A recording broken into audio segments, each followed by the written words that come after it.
नमस्कार साथियों, साहित्य सृजन में मैं रजनी तिवारी आप सभी का हार्दिक स्वागत करती हूँ। अपने 2 वीडियो के क्रम को आगे बढ़ाते हुए आज तीसरे वीडियो में मैं आपसे कुमाऊं विश्वविद्यालय के पीएचडी प्रवेश परीक्षा के हिंदी विषय के प्रश्न पत्र को हल करूँगी। आज हम प्रश्न संख्या 41 से लेकर आगे बढ़ेंगे। आज का वीडियो हमारा बहुत ही महत्वपूर्ण होने वाला है, जो हमें कुमाऊं विश्वविद्यालय की पीएचडी परीक्षा के विषय में जानकारी देगा। तो अगर आप वीडियोस पहली बार देख रहे हैं इस चैनल पर, तो प्लीज़ लाइक कीजिए और शेयर का बटन दबाइएगा।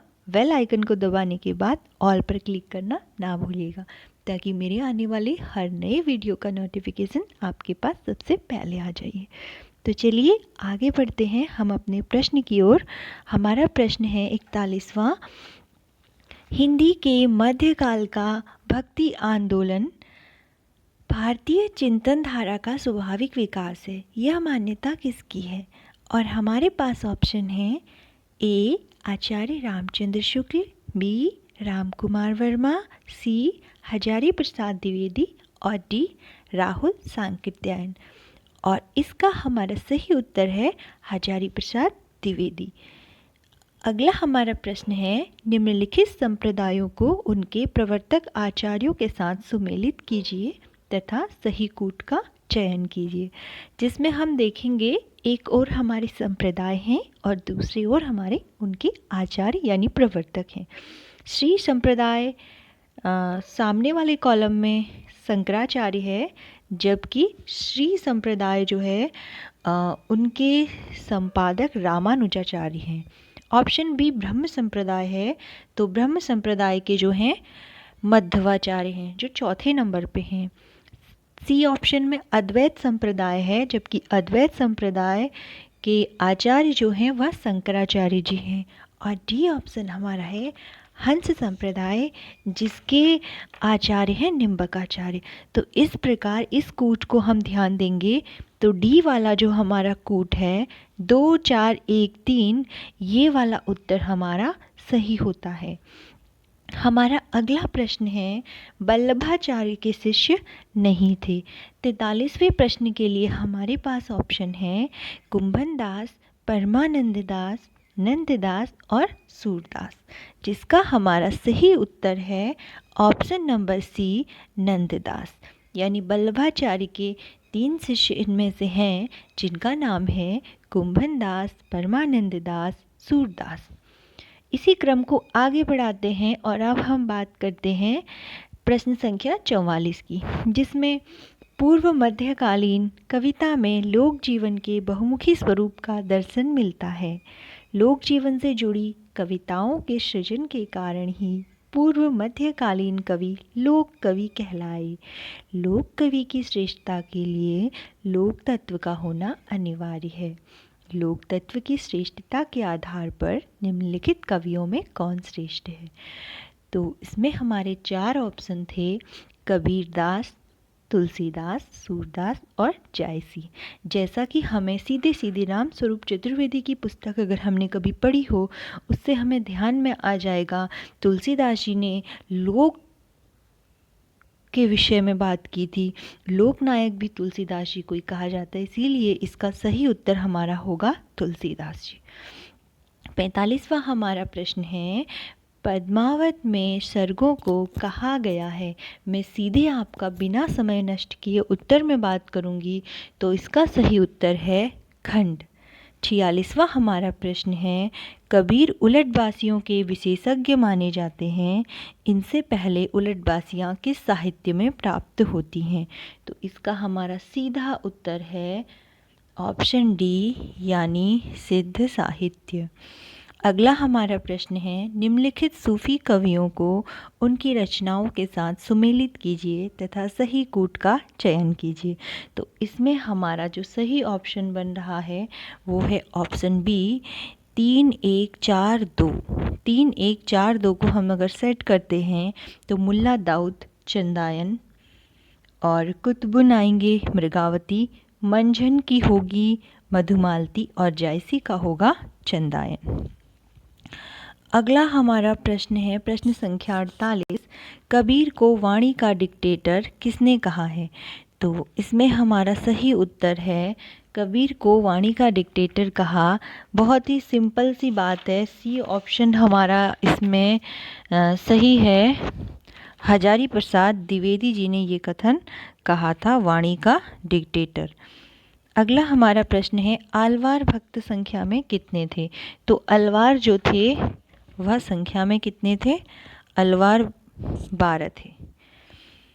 रामचरितमानस के किस कांड में तुलसीदास ने कलयुग का वर्णन किया है? तो इसका सही उत्तर है हमारा उत्तरकांड, बी वाला ऑप्शन हमारा सही है। साधु चरित सुभा चरित कपासु निरस विशद गुणमय फल जासु, उक्त पंक्तियाँ तुलसीदास की किस रचना से संबंधित है? सीधे आपका समय नष्ट ना करते हुए मैं उत्तर पे बात करूंगी और इसका सही उत्तर है हमारा रामचरितमानस, जिस रचना ने उन्हें लोक कवि की श्रेणी में रखा।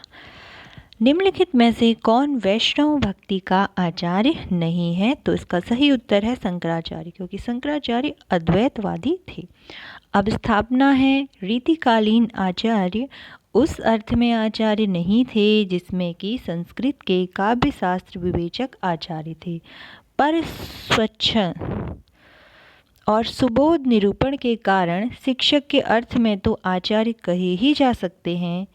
तर्क क्या है देखो, आर तत्कालीन परिवेश शास्त्रीय विवेचन के अनुरूप नहीं था, अतः इन आचार्यों ने रस और नायक नायिका भेद तथा अलंकार के लक्षण उदाहरणों के ब्याज से अपने आश्रयदाताओं की श्रृंगार वृत्ति की दृष्टि में ही स्वनिर्मित रीति ग्रंथों का अधिकांश भाग लगाया। उक्त कथन के आलोक में सही विकल्प क्या होगा? तो इसमें सही यह होगा कि दोनों ही कथन सही हैं, ए और आर दोनों कथन अपने आप में सही हैं। अगला हमारा प्रश्न है, रामचंद्र शुक्ल ने रीतिकाल का प्रवर्तक किसे माना है? तो इसमें हमारा सही उत्तर होगा नंबर ए, चिंतामणि त्रिपाठी को रीतिकाल का इन्होंने प्रवर्तक माना है। 55वां हमारा प्रश्न है, भूषण बिनुन बिराज ही कविता बनिता मित, यह रीतिकालीन की मान्यता किस रीतिकालीन आचार्य की है? तो यह देव की है। देव ने अलंकारों को बहुत महत्व देते हुए यह बात कही थी। किस रीति मुक्त कवि ने प्रेम मार्ग को तरबारी की धार पे धावनो है कहा है? तो ये जो है प्रेम के पीर के कवि जो थे घनानंद हमारे, उनका यह कथन है। अब हम बात करते हैं अगले प्रश्न की, प्रश्न संख्या 57 की। 57वां प्रश्न हमारा है, निम्नलिखित में से कौन सी रचना लक्षण ग्रंथ नहीं है? तो इसमें जो लक्षण ग्रंथ है बाकी सब हैं, रामचंद्रिका लक्षण ग्रंथ नहीं है, प्रबंध काव्य है। निम्नलिखित में से कौन सी रचना चंद्रालोक शैली की नहीं है? तो इसमें हमारा जो ऑप्शन है वो है सीधा सीधा ऑप्शन सी, साहित्य रस, क्योंकि बाकी जो रचनाएं हैं वो अलंकार से संबंधित है और साहित्य रस जो है वो रस से संबंधित। अगला हमारा प्रश्न है, निम्नलिखित में से कौन सी रचना सर्वांग निरूपक कोटि की नहीं है? सर्वांग निरूपक कोटि की रचना नहीं है हमारी ऑप्शन नंबर डी, पद्माभरण। अगला प्रश्न, निम्नलिखित में से वह चुनिए जो श्रृंगार तिलक एवं रस मंजरी की शैली का ग्रंथ नहीं है। इसमें हमारे पास ऑप्शन है, option A Bhavani Vilas, option B Ras Chandodaya, C option रस निर्माण और डी ऑप्शन भाषाभूषण। तो हमारा सही उत्तर है ऑप्शन डी, भाषाभूषण। भाषा विज्ञान की दृष्टि से भाषा के आश्रय होते हैं। ऑप्शन ए वक्ता श्रोता, बी लेखन व्याकरण, सी लेखन वक्ता और डी लेखन और श्रोता। तो जिसमें हमारा सही उत्तर है ऑप्शन नंबर ए, वक्ता और श्रोता। नेक्स्ट प्रश्न है, निम्नांकित में भाषा की विशेषता नहीं है। भाषा भाव संप्रेषण का साधन है। ए, बी भाषा जन्म सिद्ध है, सी भाषा के उच्चरित रूप में पहले परिवर्तन होता है, डी भाषा में कर्तृत्व धर्तृत्व और हर्तृत्व गुण है। तो इसका सही, क्योंकि देखो प्रश्न में पूछा गया है कि भाषा की विशेषता नहीं है, तो नहीं शब्द को ध्यान देते हुए दूसरा ऑप्शन सही होगा, भाषा जन्म सिद्ध है। बिल्कुल नहीं, क्योंकि भाषा क्या होती है, भाषा जो हमारी होती है वो अर्जित संपत्ति होती है। ठीक, तो अब हमारा अगला प्रश्न है, निम्नांकित में कंठ ध्वनियां हैं। सीधे सीधे बहुत सरल है, क ख ग। अगला है, निम्नलिखित में उत्क्षिप्त व्यंजन है। उत्क्षिप्त जो होते हैं ये दोनों सी नंबर पे जो है ड और ढ, जो जो आते हैं हमारे जो ये पहला वाला व्यंजन है ड़, पेड़ आता है, ये ड़ वैसे आपको वर्णमाला में नहीं मिलता है, और ये दूसरा जो है ये भी नहीं मिलता। ये उत्क्षिप्त व्यंजन है जो संस्कृत से लिए गए हैं। प्रश्न संख्या 65, प्रयत्न के आधार पर व्यंजनों को मुख्यतया कितने भागों में बांटा जाता है। सही ऑप्शन है हमारा, सही आंसर है 5 भागों में प्रयत्न के आधार, जैसे क वर्ग, च वर्ग, ट वर्ग, त वर्ग, प वर्ग। ठीक है, नेक्स्ट क्वेश्चन है, ध्वनि परिवर्तन का अभ्यांतर कारण नहीं है। सही उत्तर सीधे बता देती हूँ आपको, अनुकरण की अपूर्णता। निम्नांकित में अपवाद है, शुष्क, सूखा, दृष्ट, ढीठ, वाष्प, भाप, दधो, दधो। तो इसमें हमारा सही उत्तर है ऑप्शन डी, दधो, दधो। यास्क ने 68 प्रश्न है, यास्क ने निरुक्त में पद को बांटा है।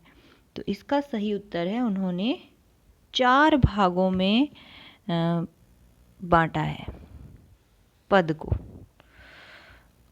69वां प्रश्न है, निम्नलिखित में अरबी फारसी से आगत शब्द है। तो हमारा आगत जो शब्द है वो है गरम, ये अरबी फारसी से आया हुआ शब्द है। उसके बाद हमारा अगला है, निम्नलिखित में अपवाद वाक्य है। तो अपवाद वाक्य इसमें से कौन सा है, मुझको बाजार जाना है, ये अपवाद है।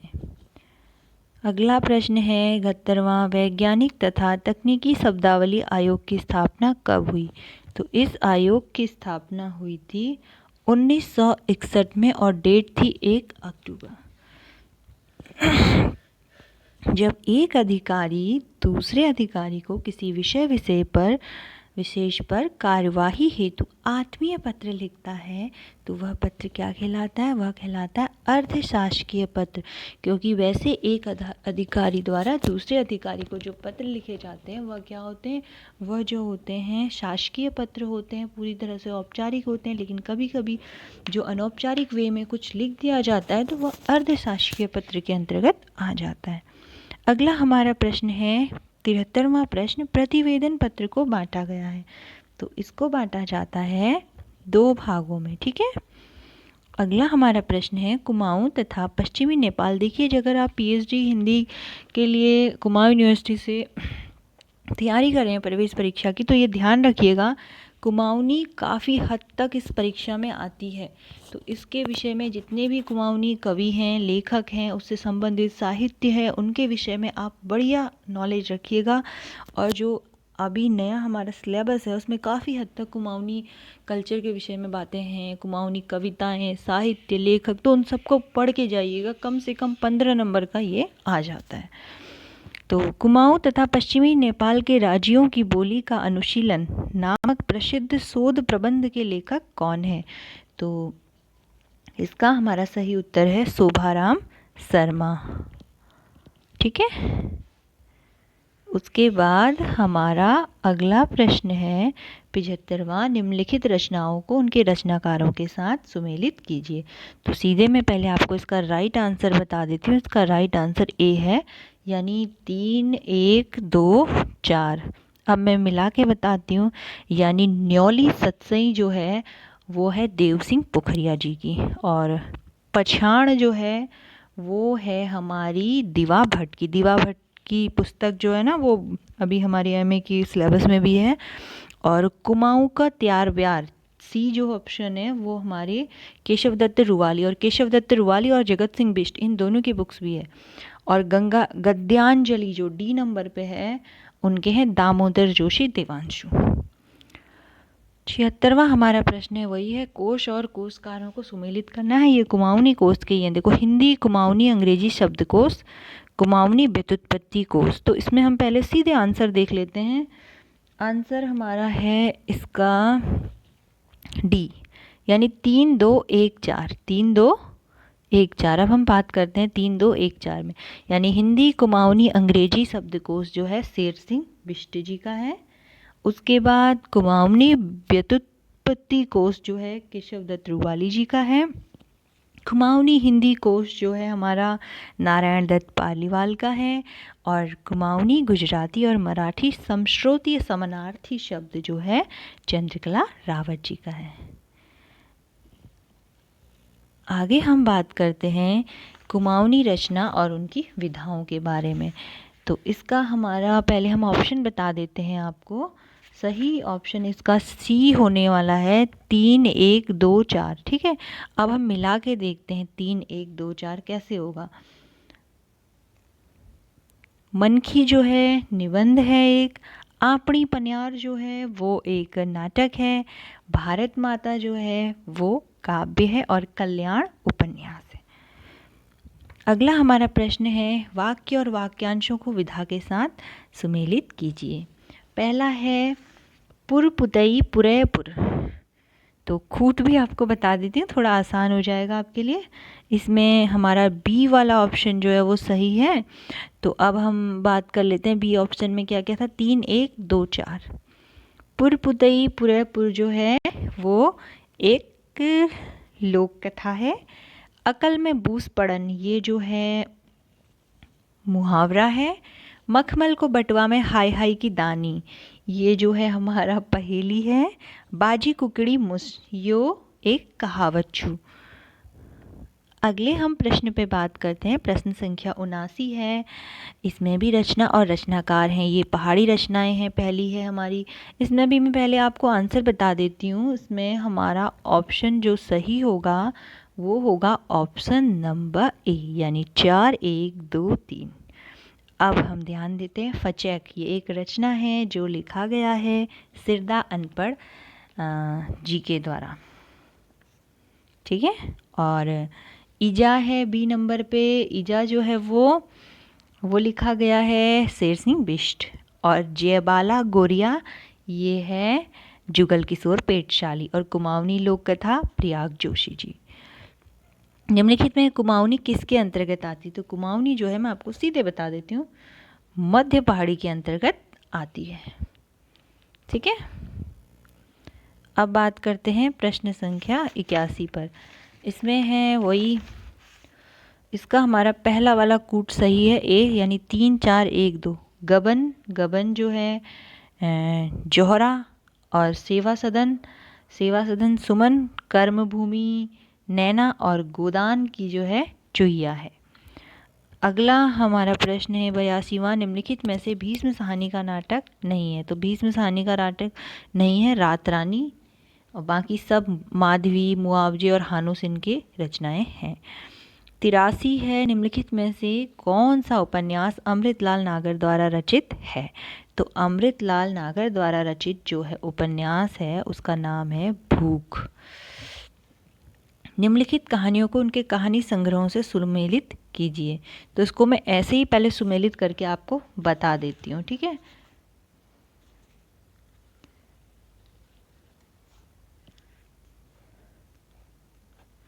पहला है श्री द्विजेंद्र नाथ मिश्र निर्गुण, इनकी रचना है आदमखोर। चंद्र किरण सोने रिक्शा, इनकी जो रचना है वो है, माफ़ कीजिएगा, श्री द्विजेंद्र नाथ मिश्र निर्गुण का जो है रचना वो है टीला। और चंद्र किरण सोने रिक्शा की है आदमखोर। और प्रेमचंद्र का आपको मालूम ही है सप्त सरोज। और भीष्म साहनी का हो गया भाग्य रेखा। रिपीट कर देती हूँ, श्री द्विजेंद्र नाथ मिश्र की है टीला, चंद्र किरण सोने रिक्शा, आदमखोर, प्रेमचंद सप्त सरोज, भीष्म साहनी भाग्य रेखा। तो इसे जब हम क्रम में कूट में डालेंगे तो ऑप्शन नंबर डी हमारा सही हो जाएगा। ठीक है, अगला प्रश्न है निम्नांकित में से मृणाल पांडे द्वारा रचित कौन सा नाटक है? तो मृणाल पांडे का नाटक है आदमी जो मछुआरा नहीं था। ऑप्शन नंबर सी हमारा सही हो जाएगा। और 2019 का साहित्य अकादमी पुरस्कार किसे मिला है? ये तो आप लोगों को पता ही होगा, नंद किशोर आचार्य जी को मिला है। 87वां प्रश्न है ज्ञान चतुर्वेदी का उपन्यास कौन सा है? डॉक्टर ज्ञान चतुर्वेदी बहुत अच्छे और नए लेखक हैं ये। तो इनके उपन्यास का नाम है पागल खाना। ठीक है, और नेक्स्ट हमारा क्वेश्चन है, श्वेत पत्र उपन्यास के लेखक कौन हैं? तो श्वेत पत्र के हैं विवेकी राय जी। तो इस श्रृंखला में हमने 88 प्रश्नों को हल किया। तो अगर आप लोगों के सकारात्मक व्यूज़ आते हैं तो बाकी के बचे हुए प्रश्नों को भी हम अति शीघ्र नई सीरीज़ में लेकर आएंगे।